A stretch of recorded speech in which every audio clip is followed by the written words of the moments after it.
Vítam vás opäť na mojom kanáli Grinded, kde po dlhšej dobe, nakoľko som bol dosť pracovne vyťažený, pridávam také zhrnutie, keď mi prišla faktúra od distribútora, tak chcem vám ukázať, čo dokáže fotovoltika na dome s fyzickou batériou, keď fičíte iba na elektrike. Moje posledné video bolo nejak v období januára, februára, kde som ukazovala to, že vlastne ako som sebestačný. V januári to bola sebestačnosť na úrovni 47%, vo februári 62%. Tá sebestačnosť, ja umerám úplne jednoducho, aká je spotreba versus koľko som si musel nakúpiť. Takže a táto krivka žltá je to, nakoľko som bol sebestačný. V marci 68%, v apríli 89%, tu už som bol veľmi prekvapený. 95 máj, a si zoberte, že ja som od mája, tu až 98, až do septembra, a teraz je začiatok septembra, takže celý august, bol úplne, dá sa povedať, na 98% sebestačný, nikdy nemôžem byť na 100%, lebo vždy je tam nejaká komunikácia s distribúčkou a nemám úplný ostrov, ale je to úplne úžasné číslo, bol som prekvapený, ja som myslel, že to bude výrazne niekde inde. Čo sa týka toho, ako vyzerali posledné dni, tak vám to ukážem na poslednom grafe. Dnes je asi tretí deň zamračené, batéria 40%, ale keď ideme na taký štandardný deň, batéria 48, 53. Nikdy sme ju počas leta asi nevybúchali.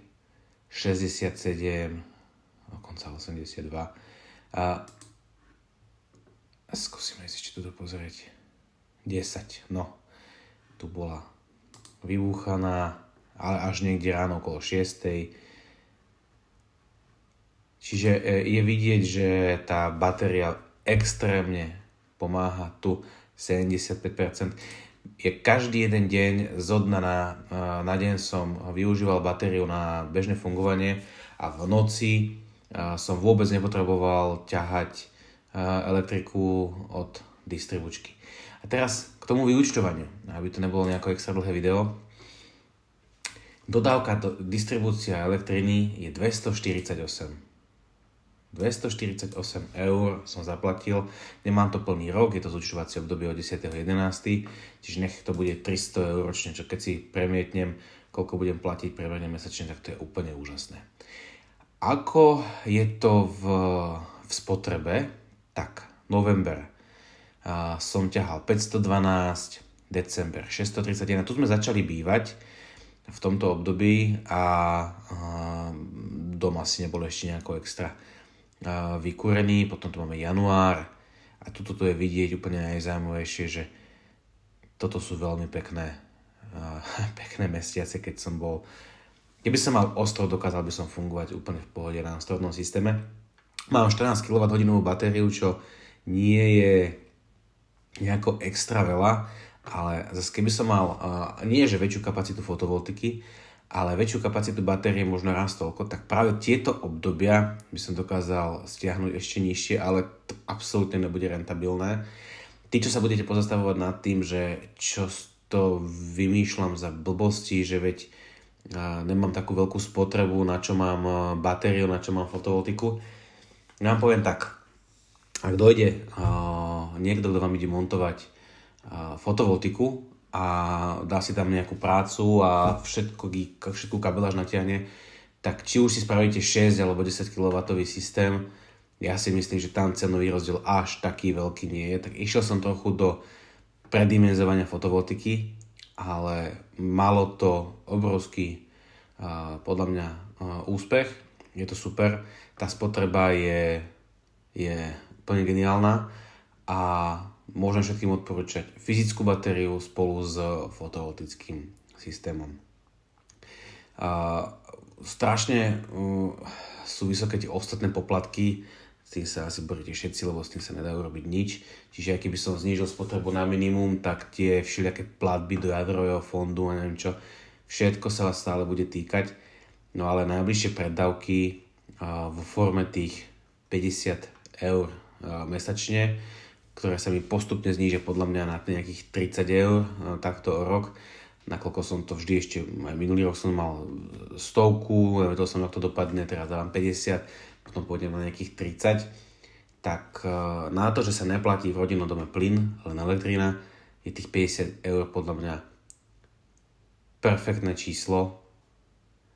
A keď si pripojím nejaký elektromobil časom, tak podľa mňa obdobie od apríla do augusta si ho bude nabíjať úplne zdarma, pretože vyrobená elektrina v tomto období bola výrazne väčšia ako spotreba. A začnem šetriť, keď si pozrieme, ako to dopadlo, čo sa týka výroby. To je tento graf. Tak v mesačnom porovnaní fotovoltika vyrobila 1500 kWh, spotreba bola len 560, všetko ostatné, tých 950 išlo do distribučky, ako do virtuálnej batérie. Kdežto akože tu vidíte, že vlastne síce fotovoltika v nejakom januári niečo vyrobí, niečo išlo do domu a úplne málo išlo do virtuálnej batérie. Ale spotreba v zimnom období bola výrazne vyššia, že tento graf to ukáže. Nie, tak potom tento. Dáme na mesačnej báze.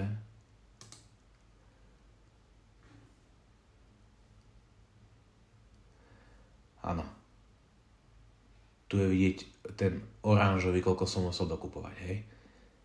Tu som nevládal ani fyzickou batériou, ani výrobou z fotovoltiky. Lebo sú dni, ktoré vás vždy prekvapia a týždeň môže byť zamračené, vyrobíte úplne minimum. Takže toľko z môjho kanála a vidíme sa opäť možno niekedy. Teraz som mal za potrebu vám ukázať, ako dopadlo to vyúčtovanie tej elektriny v rámci obdobia a vidíme sa. Majte sa.